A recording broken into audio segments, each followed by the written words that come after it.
Qual foi a sua primeira viagem para a Ucrânia? Não, até aqui é a única, né? Foi em abril de... ano passado, abril de 2023. Porque eu vejo o pessoal te chamando de gordão Ucrânia há tanto tempo. Tem até um perfil no Twitter. Não sei se tem a ver com você. Não tem a ver comigo, não. Outra pessoa que pegou. Não, gordão Ucrânia. Mas botou e pronto. Tá beleza, não tem problema não. É orgulho pra mim ser chamado de gordão Ucrânia, não me preocupo com isso não. Mas começou com uma crítica do pessoal, né? Por causa da guerra da Ucrânia, lá dos meus comentários e coisa e tal. Como que você vê o balanço do conflito até agora? Cara, assim, teve uma reviravolta muito grande agora com a invasão de Kursk, né? A Ucrânia finalmente entrou no território russo, invadiu parte do território russo, e isso pode mudar muita coisa, principalmente dependendo de como é que for a estratégia deles ali, né? A minha visão dessa guerra toda, como eu já falei, é que assim, o Putin já perdeu essa guerra. A única possibilidade que ele tinha de ganhar a guerra era nos primeiros dias. E ele tinha uma boa estratégia para isso, né? Ele tinha uma visão de cercar Kiev, e aí ele achava que o governo ucraniano ia se dissolver, o Zelensky ia fugir, e o pessoal ia aceitar o comando dele lá e ia resolver o problema todo, né? Só que não deu certo, né? Ele subestimou o exército ucraniano muito mais bem treinado do que quando estava em 2014. Ele superestimou o exército russo, achou que o exército russo estava muito melhor do que estava também, acabou que teve um monte de dor de cabeça lá, não conseguiram fazer as coisas. E um terceiro fator que ele subestimou muito, né, e tem até uma investigação muito interessante disso do pessoal lá na Europa, é justamente o apoio do povo ucraniano à união com a Rússia. Porque existe uma fábula, né, do Putin e de algumas pessoas na Rússia de que os ucranianos, na verdade, gostam da Rússia, que é só o Zelensky que está querendo levar a Ucrânia para o Ocidente, não sei o que lá, que é... Né? E não, a verdade é que não é essa, né? E é fácil de ver que não é essa, né? Quem vai ali na Europa, você vê como é que a Polônia, cara, a Polônia era um país que vivia sobre a influência russa, né? Era um país subsidiário da Rússia, da cortina de ferro ali, né? Era um país paupérrimo, um país muito pobre. E agora está na comunidade europeia, caramba, Varsóvia, impressionante, prédio novo para tudo quanto é lado. Tipo Dubai, né, cara? Aquela coisa assim, tecnológico. Tecnologia, coisa crescendo pra caramba, o pessoal indo para lá, imigrando para lá para conseguir emprego, consegue emprego bom lá, e as coisas ainda são relativamente baratas, né? A habitação ainda é relativamente barata para os padrões da Europa e coisa e tal. Aí pensa bem, você que está ali na Ucrânia, do lado da Polônia, tu olha para a Polônia, pô, esse pessoal todo se deu bem entrando na Europa. Precisa de propaganda para você querer entrar para a Europa também? É lógico que não, pô. É lógico que o povo quer entrar para a Europa, o povo ucraniano é a favor da união com a Europa, né? E aí o que aconteceu? Só que o Putin, aliás, esse talvez seja o grande medo do Putin, né? Porque imagina se a Ucrânia entra para a Europa e começa a ter o mesmo nível de prosperidade da Polônia e de outros países, ali, os países bálticos e coisa e tal. Como é que ele vai segurar a população dele na Rússia? Porque os russos vão olhar para aquele, pô, caramba, eu também quero, né? Pô, vamos entrar para a OTAN também, vamos entrar para a comunidade europeia também, né? E aí acabou o sonho da União Soviética do Putin lá, o sonho da grandeza russa do Putin lá nessa história. Enfim, ele tem essa ideia, ele tinha essa ideia de que haveriam muitas pessoas dispostas a ajudar a Rússia nesse processo, né? Teve uma investigação que o pessoal fez, né? Teve um vazamento inicialmente que o pessoal do FSB fazia muitos relatórios mostrando que não, se chegar em Kharkiv, o grupamento militar lá de Kharkiv vai aceitar os russos, vai aceitar o comando russo e não vai querer lutar pela Ucrânia, eles não gostam da Ucrânia, eles gostam da Rússia, não sei o que lá. Só que era mentira, era meio que uma fábula do pessoal lá, né? E acabou que não, inclusive Kharkiv foi uma cidade que os russos pretendiam tomar no primeiro dia, e nunca tomaram Kharkiv, nunca chegaram a tomar Kharkiv, a cidade de Kharkiv, né? Na guerra até hoje, né?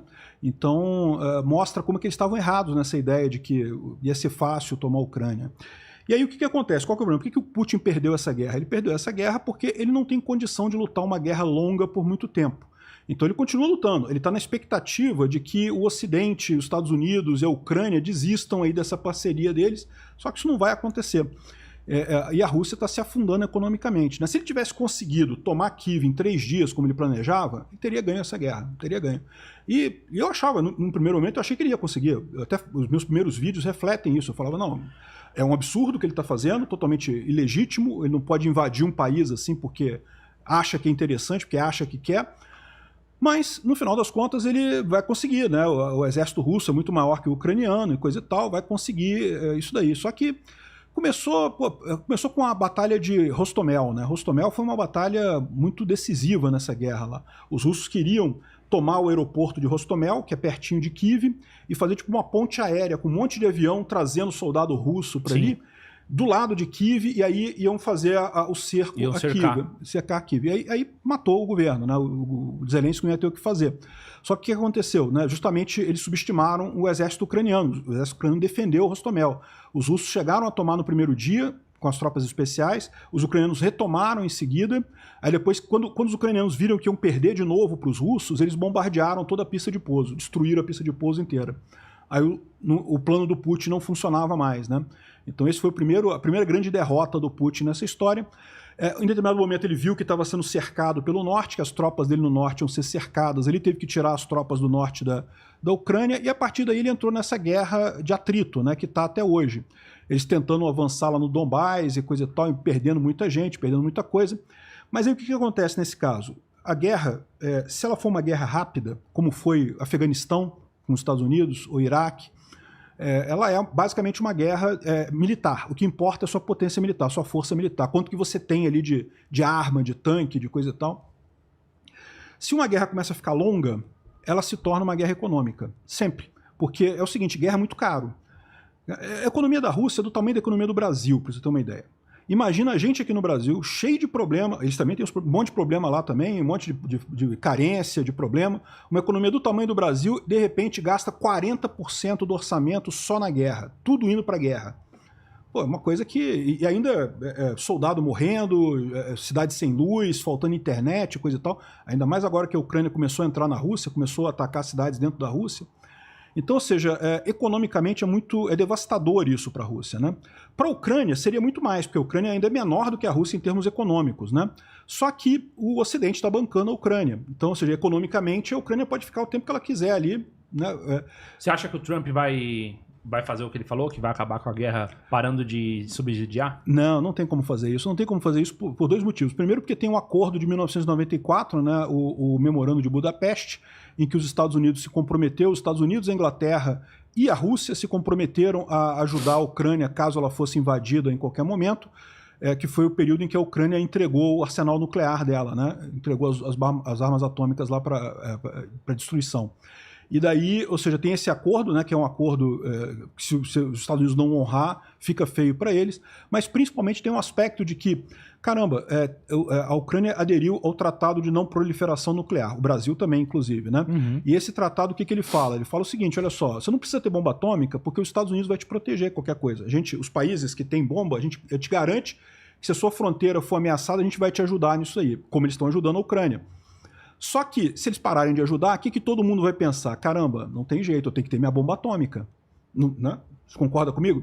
Tudo quanto é paizinho do mundo vai falar, pô, pera aí, eu vou sair desse tratado. Não dá pra acreditar nesses caras. Não dá pra acreditar nesses caras. Esses caras falam que vão te ajudar, mas não te ajudam de verdade. Confiei e me ferrei. Confiei e me ferrei, exatamente. Então eles têm que ajudar a Ucrânia, eles não têm alternativa.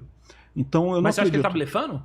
O Putin, ele tá candidato em campanha, cara. Candidato em campanha fala o que o eleitor quer ouvir. Não interessa o que seja. Como tem uma parte do Partido Republicano que acha que ele está gastando muito dinheiro com a Ucrânia, que não pode mandar dinheiro... Mas está custando caro ao Ocidente. Está custando caro para todo mundo, sem dúvida. Ninguém está pagando mais do que a Ucrânia. A própria Ucrânia está pagando muito por isso, mas o Ocidente também está bancando. É você vê, por exemplo, que a guerra tem uma disparidade tecnológica. Mano, o pessoal tá vindo caçar os russos com drone, cara. Drone militar que fica... E você vê assim o drone, cara, é um negócio que tá voando e fica... Aí quando ele volta, ele já meio que tá, tipo, sentindo, acho que por calor também, ele observa, ele faz uma varredura muito louca. Então, tem drones com visão térmica. Então assim, é um negócio assim, cara, que...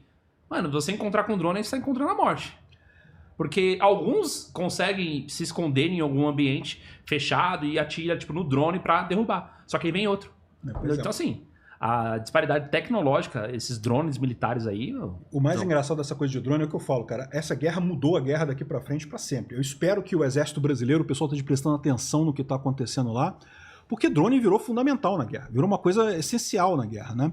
E tem um monte de detalhes nisso daí, porque como é que você combate o drone? Você tem aquele sistema de guerra eletrônica, você tem uma antena que manda comunicação para embaralhar as informações do drone, né? Qual que é a fragilidade do drone? Você tem um controle, tem uma pessoa controlando o drone com um controle remoto. Certo. Se você embaralha a comunicação entre o drone e o controle remoto, o drone se perde, né? Ele cai e não vai.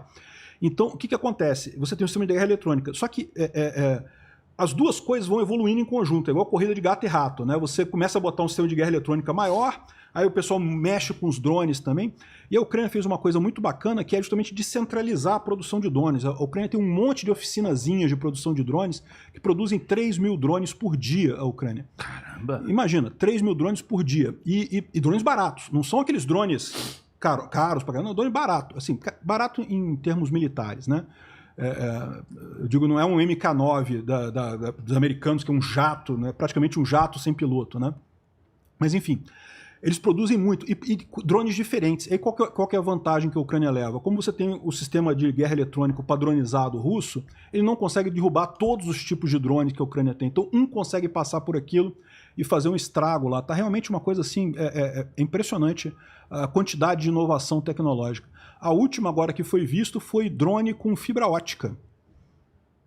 É um fio ligado no drone, o cara operando com um fio ligado no drone, e o drone lá, é lógico que não dá um alcance muito grande, mas você evita a interferência, né? Porque agora é uma conexão direta com o drone. A fibra ótica é muito levinha, ele consegue carregar aquilo por um tempo. Caramba, surreal, cara. A tecnologia tá...